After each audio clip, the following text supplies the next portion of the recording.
So, my story is about a genuine love in a friendship kind of way with two very good friends, Tina and Kati.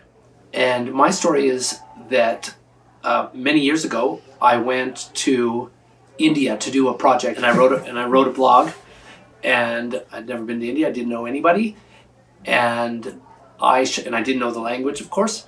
And I showed up to this organization. I had nowhere to stay as well. I was staying with one family, but it was very far away. So in the end, I ended up staying in the building where this social rights organization was situated. I was living in this building in the slums of Chennai, and as it happened, there were 2 or 3 floors, and as it happened, 2 of the social workers, Tina and Kati, who were married, were also living in this building. And they had never really had an American or Canadian friend, and I had never been in India. And we became the warmest of friends. About a week or 2 after moving to India, it became the monsoon season, and it was incredibly hot. It was this is before we had all the scandal now of global warming. Like this is 20 years ago, and it was already extremely hot, and I was suffering a great deal.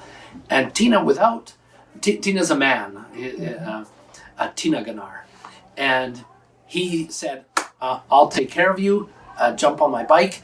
And I jumped on his little motorcycle, and we went down to the department store area, and we bought an air conditioner.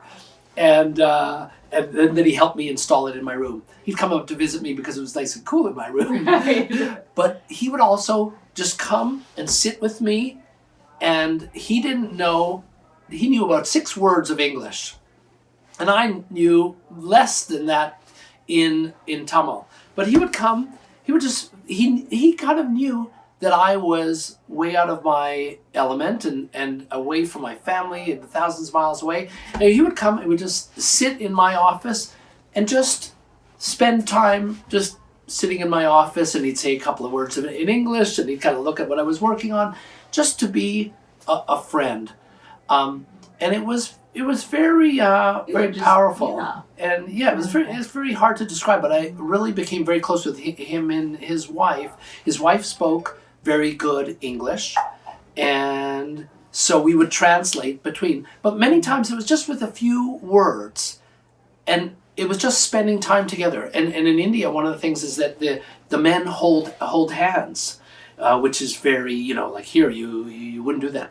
So in the afternoon, he would come up and somehow he'd communicate that, hey, let's go get a Coca-Cola. And we'd go down into the street to the local kiosk to get a Coca-Cola. And he would hold my hand, and we'd walk along. And it was just very, very warm feeling. And so that's one vignette. Well, two other things. Number one is before I left India, I felt very close to this couple. And I wanted to show some sort of appreciation and reciprocity. So I had traveled a little bit around the south of India. I was taking advantage every couple of weekends. I would try to go around. And so I asked them about where places to go and visit. And they talked about this hill station. A hill station is like a ski resort area. So they kept telling me about Kodaikanal, I think it was called, hill station. And I said, well, I invite you guys. These are people that are making about $20 a month. What we would earn in an hour, they're making in a month. And so I said, I invite you for the weekend, my treat. Let's go to Kodaikanal. And so the 3 of us went off. We went to the train station, and we went off on this whole weekend trip together. And it was very funny because I show up to the train station. It's like a 2 or 3 day affair that we're going. And I've got, a whole bag full of clothes. The 2 of them had like a little sports bag between the 2 of them.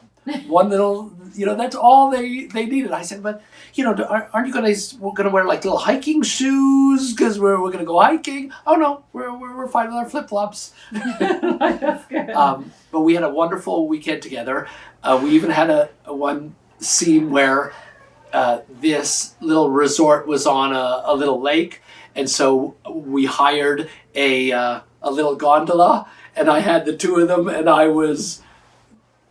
You were the rower. I was rowing the gondola for her. And it seemed that they had never been on a honeymoon.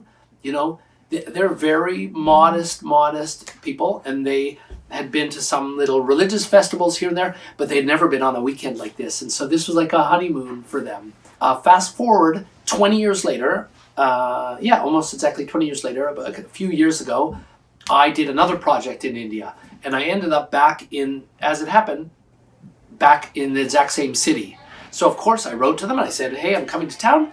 And Donna, my wife, joined with the kids for a part of the time that I was there. And they said, oh yeah, great, we'll get together.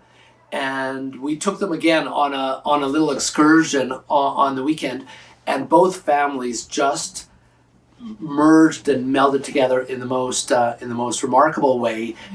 They have two girls that are very close in age to our kids' age. And again, you couldn't communicate.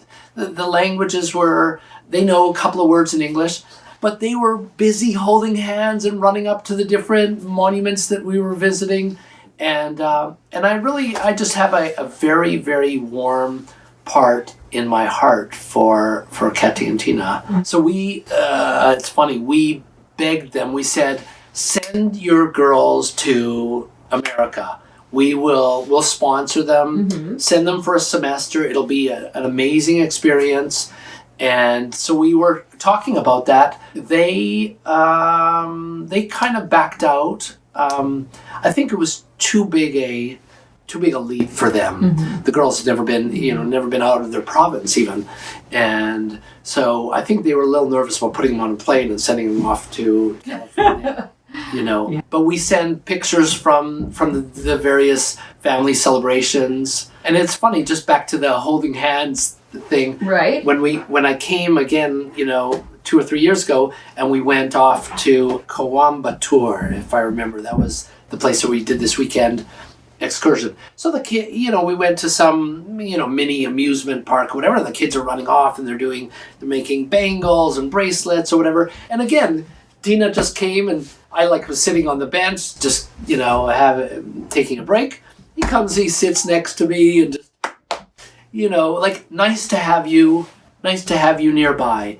And just with a few words, but just, you could feel the closeness. So it's true that 90% of our language is body language. Yeah.